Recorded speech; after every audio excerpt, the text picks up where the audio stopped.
Day Adventist, but I was like saying, yeah, I'm one with you guys, and I gotta step it up. I mean, I'm being called to do this stuff. So I never did this stuff. I haven't done this stuff only when I ran a store. So here I am doing this, but the importance of these small groups really, A, digging in, B, bringing some of their family, and family doesn't have to be a DNA, right? Spiritual DNA, people you resonate with, vibration, and then anybody you can to bring along. The best way to bring anybody into anything is to practice yourself. Whether it's Christianity, baseball, or Zen, practice, do your best. Jocko Willis is a Navy SEAL. He wanted to communicate with people. He got a degree in English. I listened to him, and he said he said, really obey yourself. That means like you get the word, and it's like you kind of know the right thing to do. And then he's not quite as publicly dialed into the Holy Spirit, but I like, okay, well, what was that, God?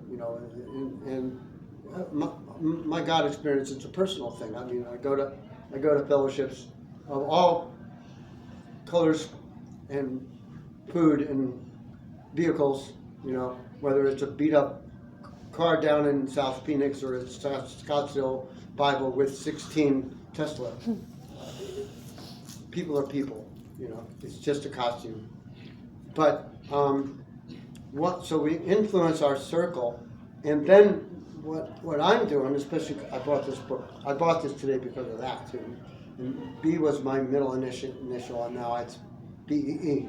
Is that I urge everybody to think about cross-pollinating with other people. Like, how about with regenerative agriculture people? Hey. Oh yeah, but they got pigs and chickens. Yeah, but they're making soil, and their land is being stolen by the big guys.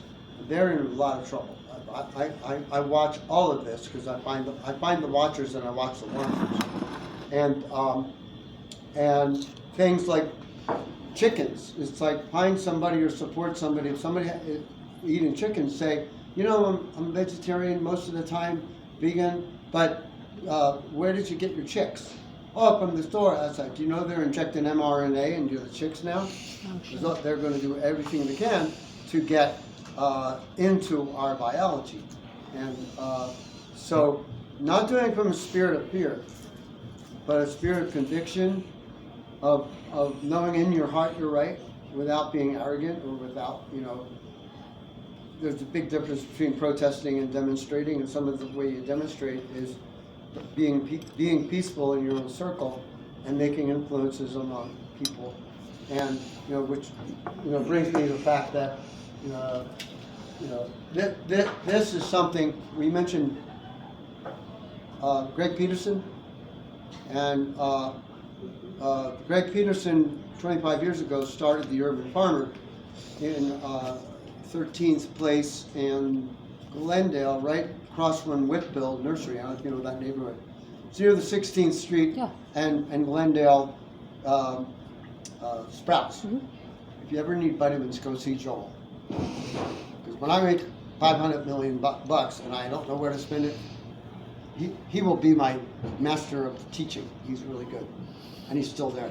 Nice. So, and that's the other thing I do. I get to know all these. I don't know these guys haven't been around, but I get to know almost everybody in every store, and I find my person that I resonate with. So just keep searching for your brothers and your sisters. I work with homeless veterans, and that's quite a brotherhood, sisterhood. Well, we are too, and we're.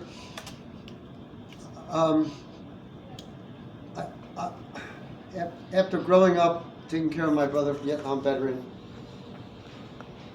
I struggle with the word warrior, especially with what's going on. So I kind of prayed to God, and He said, "How about a guardian or a steward?" So we're peaceful stewards, or peaceful guardians of this creation. Whether if Jesus comes tomorrow or this blows up, what do we know? We're here right now. We're here not for each other. And we get a chance every day we wake up. businessman walked past the Empire State Building every day for 10 years. And this guy was like, "How you doing, Billy?" "Well, I'm doing great, buddy. Thanks for the book." You know.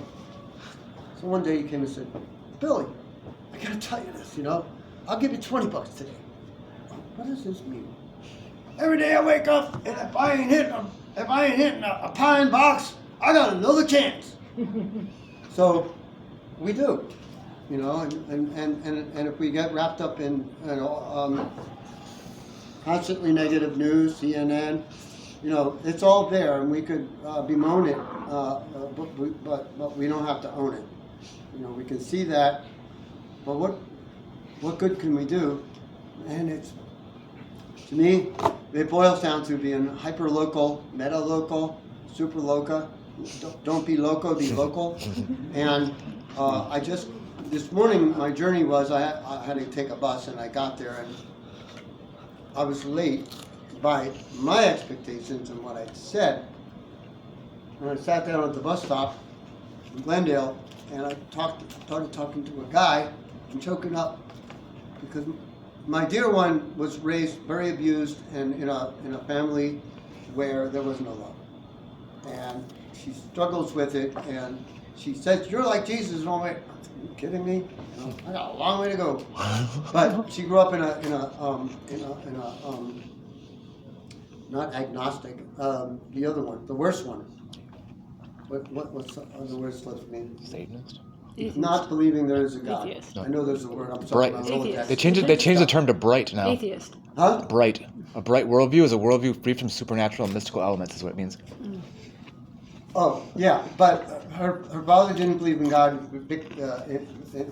She just had a really rough thing, and then a lot of trauma in her life. So, but recently, after meeting me and being around all the organic stuff, she's a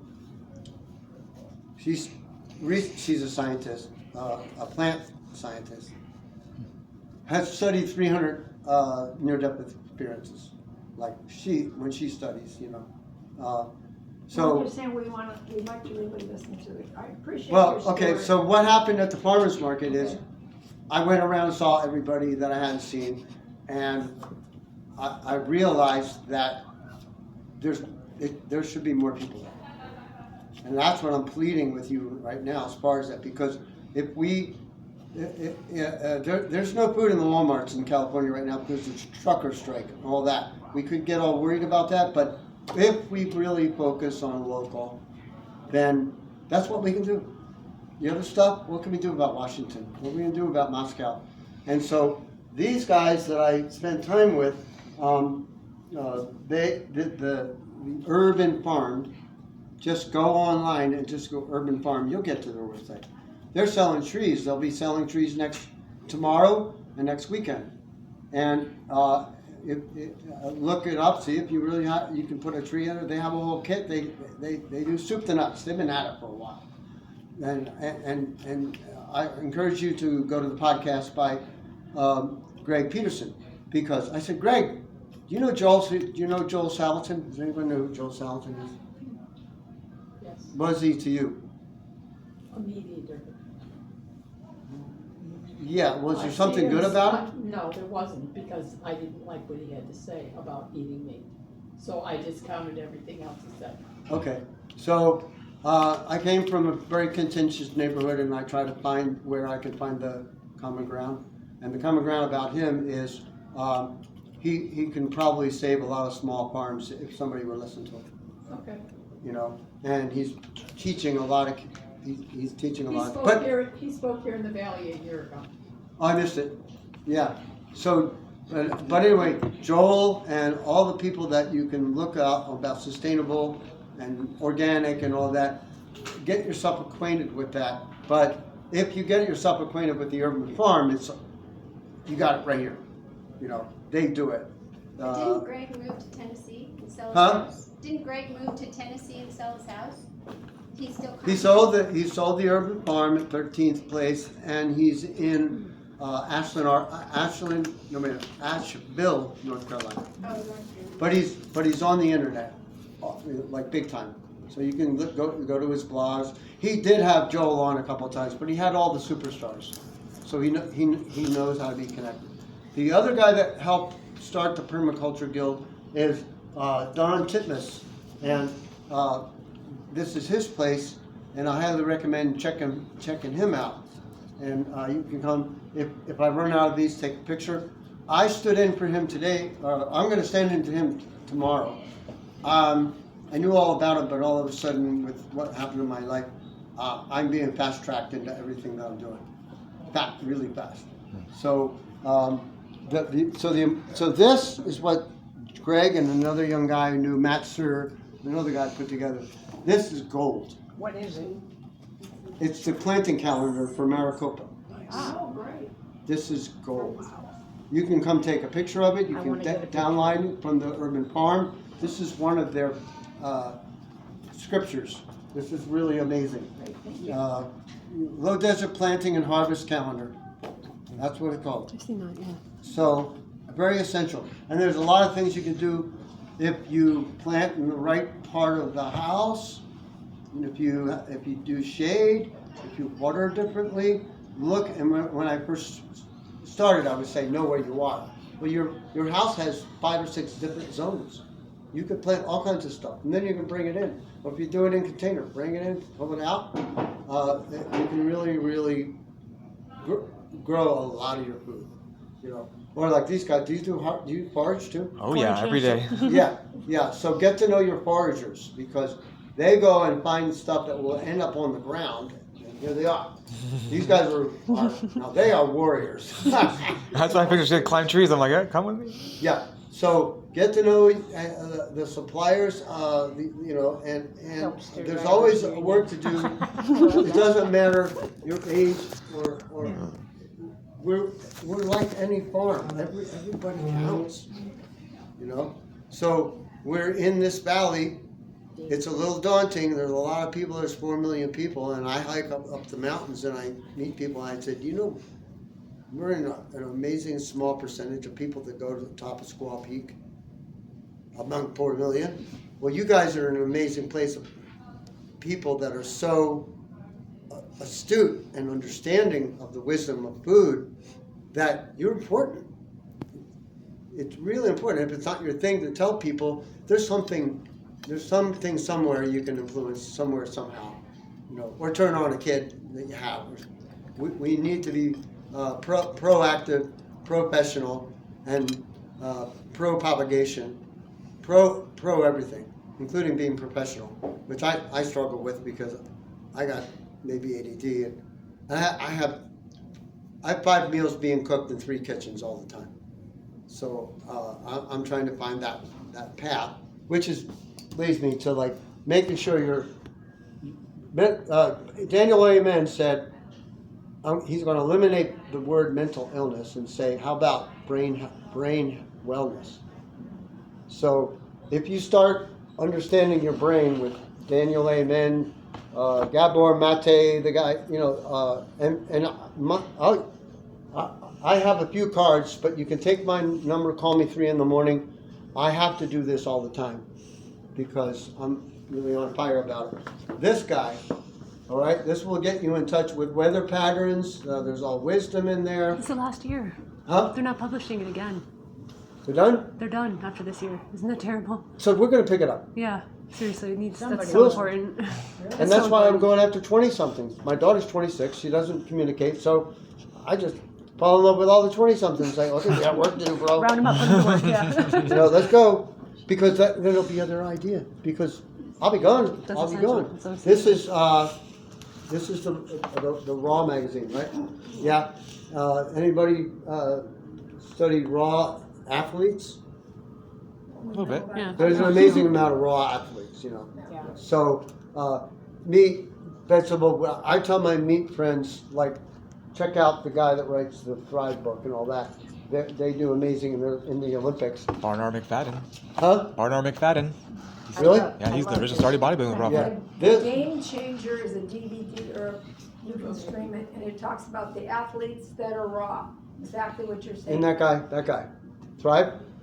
Well, it's It's a movie that was It's made a- about. it's What's a it called? movie, Game Changer? Game Changer. Oh. There were Seahawk football players, Yeah. Olympic weightlifters Yeah. that were all 100% raw. UFC champion right here. He's from this town right here. It's Sean very McMahon. common Sean. anymore. Who's that? Sean. He's from here. He's the Sean what? Sean O'Reilly. Sean O'Malley.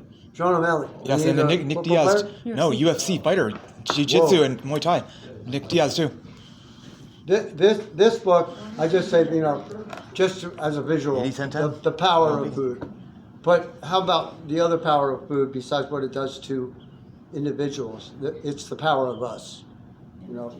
It's turning the me world, and all you got to do is turn the M upside down, and what do you get? We. And what does that mean in French? Yes. Yes. Let's get to work. Let's get cooking. This is from Harvard, so that way, Oh, yeah. you can for your egghead university types, you can just say, like, even they say that, and I've seen it in a lot of universities. This one It's fabulous. is, You can I picture could get a that. There's a video PhD of in photography, plants. This is a group, a family operation in Missouri. That is just the Baker farm is amazing. And I'm going to tell you, it's interesting. Reminds me of the old Whole Life catalogs. They use the same typeset. Yeah. It's like we're coming back around again. But you know what? Sprouts quit carrying them. Yeah. Last month, I was in Sprouts and I was gonna get one of those. And she was taking them off and putting it on the counter. And I said, what are you doing with those? Oh, we're discontinuing those. I said, that's a damn shame. Well, I said, that's one of the best catalogs I've ever seen. yeah. And so Did you she say tore sorry? out- I'm going to go back. I'm going to go to Natural She Grocers. tore off the price and gave it to me. How about it? But they don't know. You have to actually now. I learned a lot when I worked at Wild Oats in cooking. Then they wanted me to get the